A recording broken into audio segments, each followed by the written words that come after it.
Sometimes the best things in life come in twos. Unfortunately, so do the deadliest things. And thus enter the dual bosses. What does that mean? Well, it's just like it sounds, a boss fight against two instead of just one. Several of them tend to fuse after you beat them down enough times, and even some of them share a health bar. Also, when I was putting this list together, I noticed that it's kinda hard to make dual bosses fun. Occasionally, you'll fight one, and then BAM! The other comes in and bum rushes you. Jerk. It's fine if you got a 24-man party since it reduces the bum rush aspect, but if you're on your own, well, good luck, buddy. Because of that, I hate to admit it, but Kingdom Hearts dual bosses kinda suck. Honestly, to count the amount of decent Kingdom Hearts dual bosses are.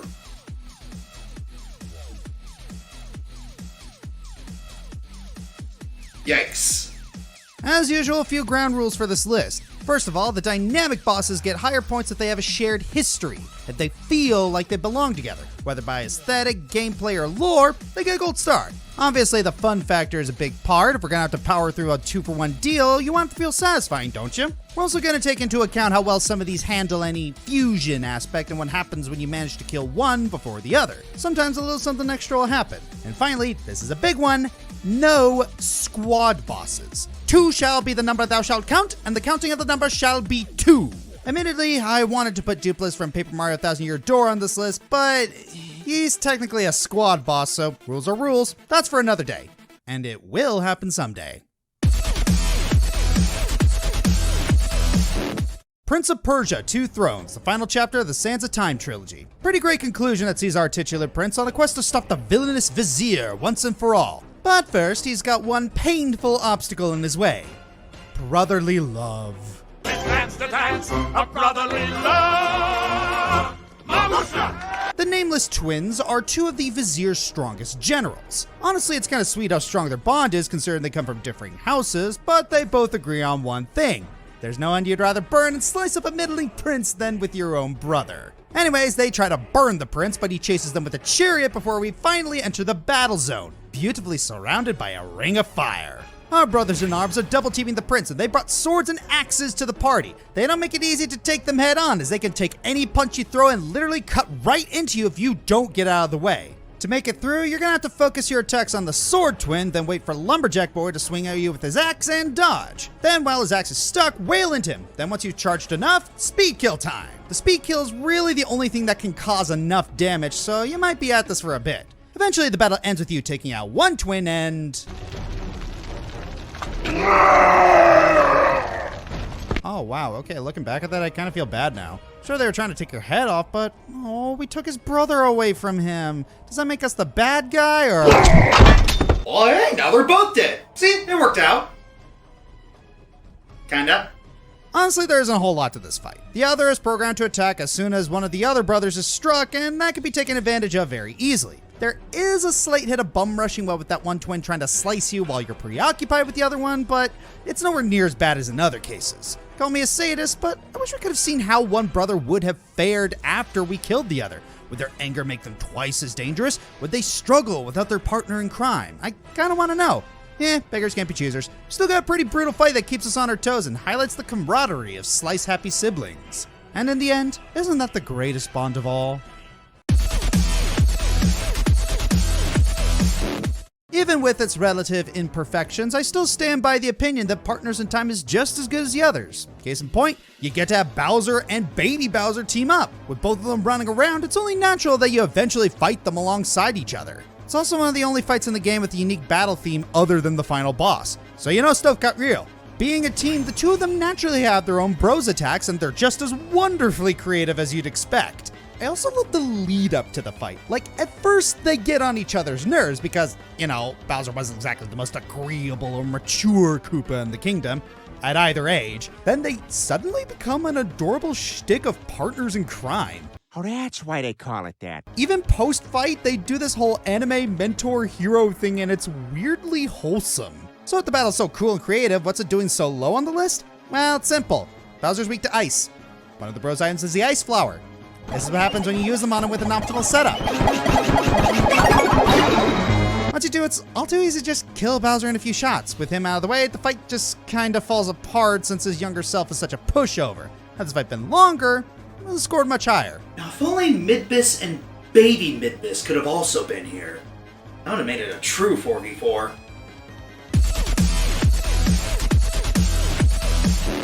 The central framing device for the early Smash Bros. Series is an individual playing with various Nintendo figures. As such, it's only fitting that one of the main bosses in said series is a hand. Master Hand. Of course, most of us have two of them, so it's only natural that Master Hand gets a partner. Crazy Hand! The two of them have been fought together in most games of the series, but which one gets on the list? Well, I'm going with Melee. For as great as the intro to the fight in 4 was, the fight with the actual hands is over like that. Anyways, the way the battle unfolds is downright devious. It seems like you're just fighting one of them at first. Then once you get Master Hand down to below half HP, this happens.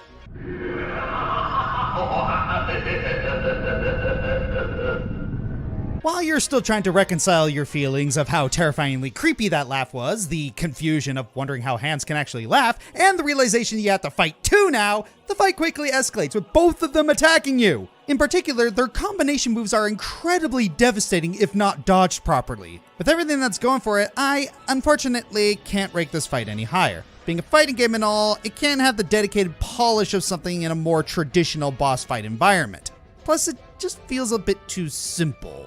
And since I can't think of a funny way to end the segment, here's some fun trivia for you all. It's possible, albeit through a glitch, to play as Master Hand in Melee. Not that anyone would ever play him in tournaments. That box is way too big. Hey look, it's Mad World. I haven't talked about that one in a while. Well, with how mad the real world is, I forgot that this one existed for a bit. The planet's on fucking fire. Mad World fans can probably guess which boss or bosses I'm choosing. The father and son duo with the lightsabers and, for telekinesis, the Masters. Yes, these two are just a Star Wars ripoff in the best way. They're father and son who are huge science fiction enthusiasts and base their abilities on the media they love so much. Which, in our case, means they have beam sabers and telekinesis, making them the biggest Star Wars ripoff since the Book of Boba Fett. I'd imagine they spend a lot of time in their workshops designing their latest cosplay and complaining on the internet that the originals are better. Both bosses share the same HP bar for some reason, so attacking them together is advised. They can throw objects at you, push you back, and create a force field when attacked. The best way to attack them is to wait until after they use their saber combos and let loose with Jack's chainsaw. If they're separated, it's advised to attack the younger of the two as they don't dodge as much. Power Struggle's cool too. They try to launch a freight container at you, and if you fail to check, it'll explode and cause damage. If you succeed, you slice right through the containers and deal an electric shock to both of them. When it's time for the end, Jack rams his chainsaw into one of them, telekinetically picks up the other master, and then slams him into parts of the spacecraft. This will cause a huge explosion that kills them both. The Masters is a pretty simple boss, all things considered, and doesn't have much of a story focus compared to most of the other bosses on the list. But that doesn't limit how much fun fighting these two is, and isn't that what really matters in the end? No! Alright, for those at home playing Josh Scorcher Bingo, time to check off the Josh Scorcher Hates Okami Square. Yeah, Josh hates Okami. Been there, done that. This particular opinion hasn't changed, but I know good bosses when I see them. Towards the end of the game, before the final dungeon, Amaterasu finds herself on top of the mountain of Kamui to stop the demonic owls Lechku and Nechku from causing an eternal winter and killing the entire Arena tribe. See, I told you owls were evil. Twin Peaks and Ocarina of Time never let me down. Yes, I'm talking about Kepura Gebura, stupid talking owl!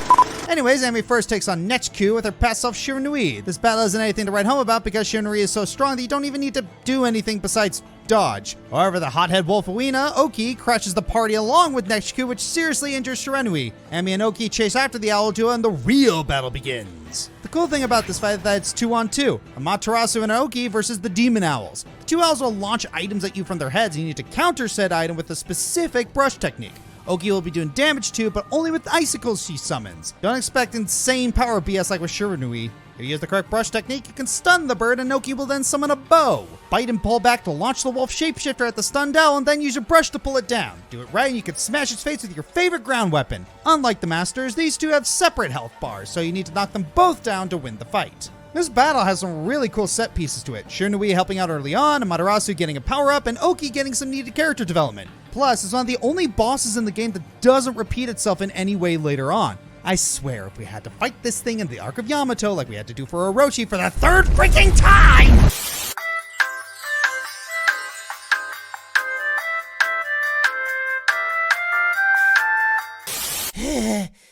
he probably wouldn't be on this list. Either way, this is a really fun fight and a good test of skill before the final dungeon.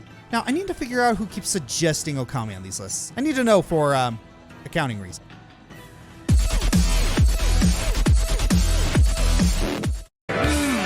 Move your elbows more like Dracula. Dracula, Prince of Darkness, veteran necromancer, and bane to the Belmont family. Death, the grim reaper who takes lives and leaves behind the chill of despair. These two are Castlevania's most iconic bosses, and it shows with every form they take in every game they make their marks across. So what happens when you put these two together? Well, you get a pretty awesome boss fight, that's what!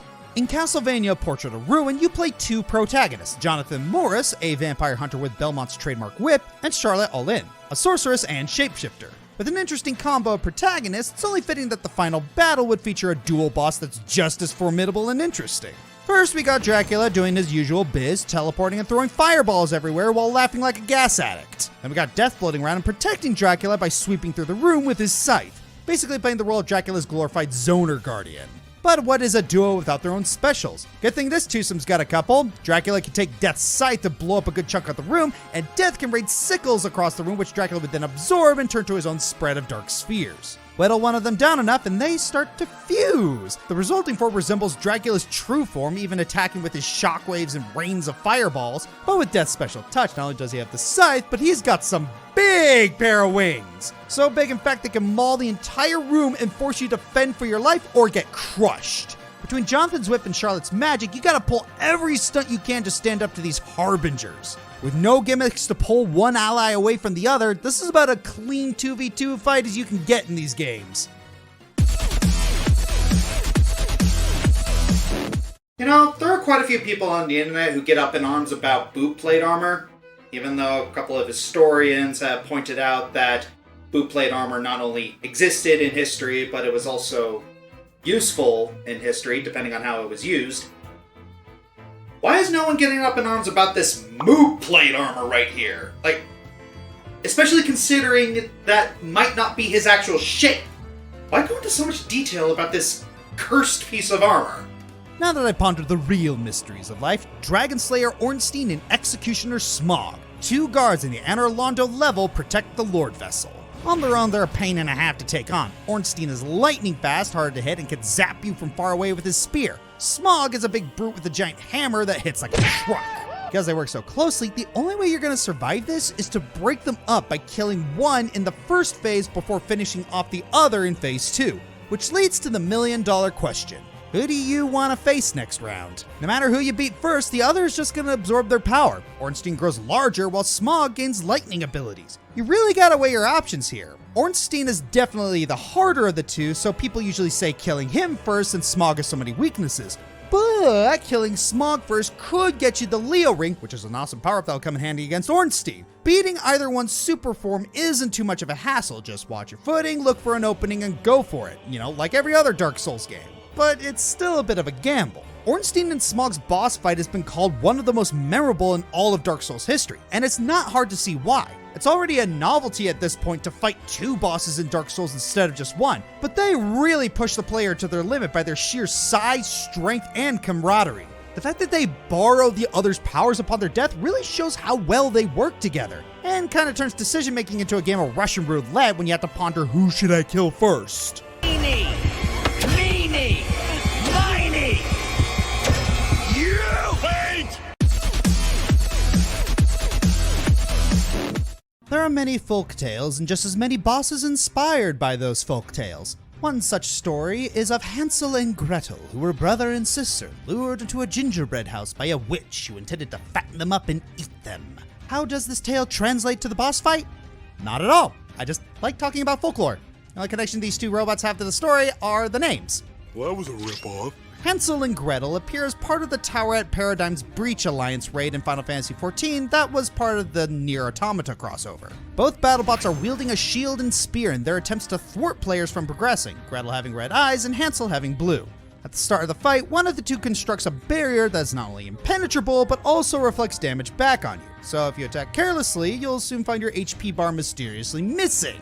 That's not the worst of it, however. If Hansel and Gretel are too close to each other, the one with the barrier will share that barrier with their partner until they're separated again. Fortunately, this is where this fight being part of an alliance raid really helps out. There are 3 alliances of 8 people, and each alliance has a tank. So 2 of the tanks are responsible for keeping aggro and maintaining the distance. This greatly cuts down on the issue of so many other dual bosses that can have one completely blindside you while you're trying to focus on the other. After a bit of this, the bosses start executing attacks together. Many of these attacks cleave large parts of the arena. If you don't read them correctly and you're not a tank, you'll probably end up finding out what the floor tastes like. To make matters even trickier, Hansel and Gretel can sometimes swap positions during attacks, completely flipping what areas are safe and which are dangerous. Thankfully, it's not too hard to tell what's going on and which attacks are coming, so with a little bit of practice, you shouldn't be floor tanking too much. Once one of the 2 battle bots goes down, the other should be at critically low HP as well, so finish it out quickly and victory is yours.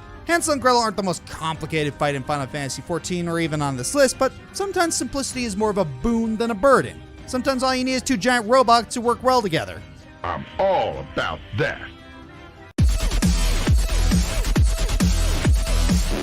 With such a massive pantheon of bosses, the Zelda series is bound to have its own share of dual bosses. Twin Mold, Twin Gyorg, Twin Goma.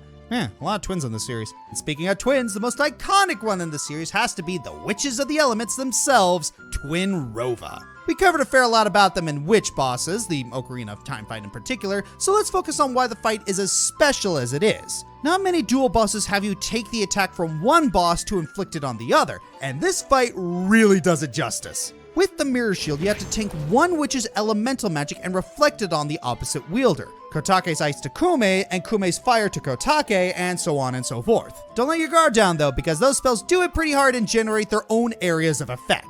Once that phase is settled, the sisters fuse into a single sorceress of fire and ice. This time you gotta absorb one element 3 times before you can fire it back at her and lay waste while she's stunned. Take the opposite element in, and the magic explodes right off your shield. The fight itself is pretty simple once you figure out what to do, and the attacks themselves aren't hard to read at all. Still, I do want to give points to the witches for being as creative and unique as they are with this fight. Whether they're really twins, or forgot if they are, they make a pretty good team of sorceresses supreme.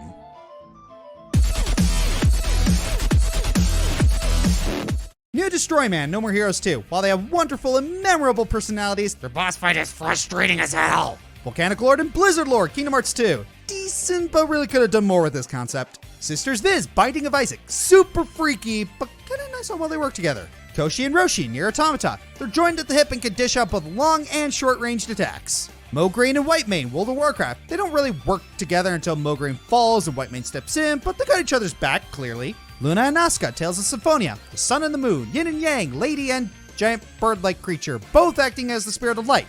Kind of poetic when you think about it.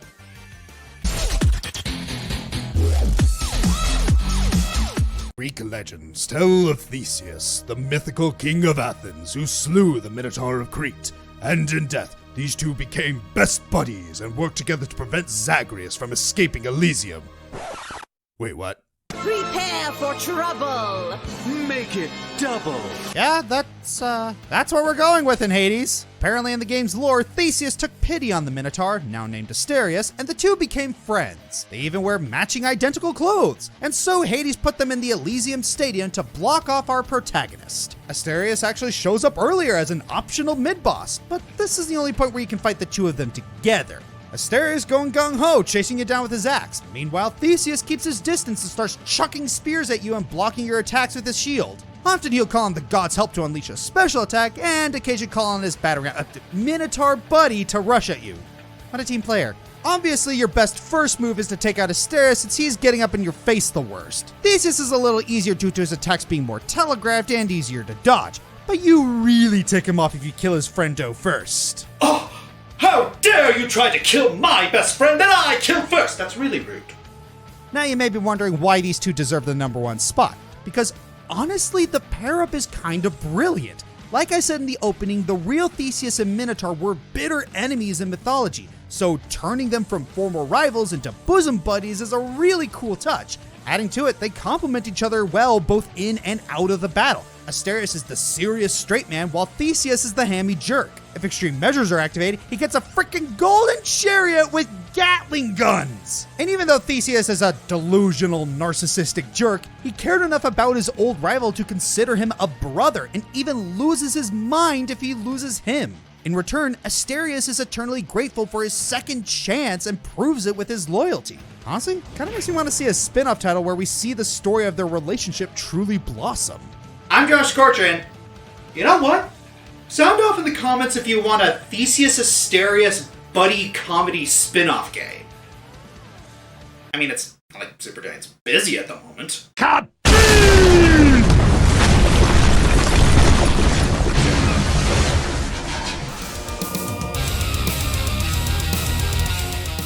Hey everyone, this is Josh. If you like this video, please like, subscribe, leave a comment, and share the video around. Please check out my other social media like my Twitter, Twitch, and Tumblr. Check out my other channels such as Joshua Burner for reactions and other stuff, Dragon Fighter Gaming for tabletop, and Bob Equestria for cartoons. Consider checking below the video and donating to my Patreon, Streamlabs for my merchandise, or becoming a YouTube member. Thanks for watching.